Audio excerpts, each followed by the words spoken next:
Hi, so today we're going to do a robotic assisted laparoscopic small pouch gastric bypass, which is a gastric bypass done robotically.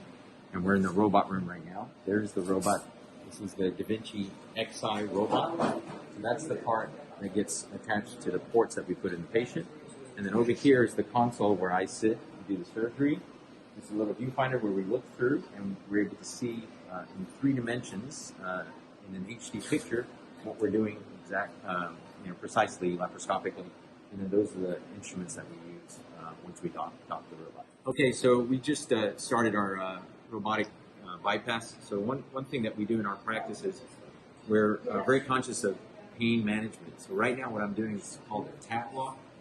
What I'm doing is I'm injecting this local anesthetic underneath the ribs all the way across to help block some of the pain response from the surgery that we're going to do. So hopefully after surgery, the patients don't have as much pain. Now that we've started, we're ready to actually start the surgery. So we've docked the robot, as you can see here. These are connected to these ports, which allow us to do the surgery from the console, which is on the other side of the room. So now I'm going to move over to that console, and I'm going to use these instruments to do the surgery.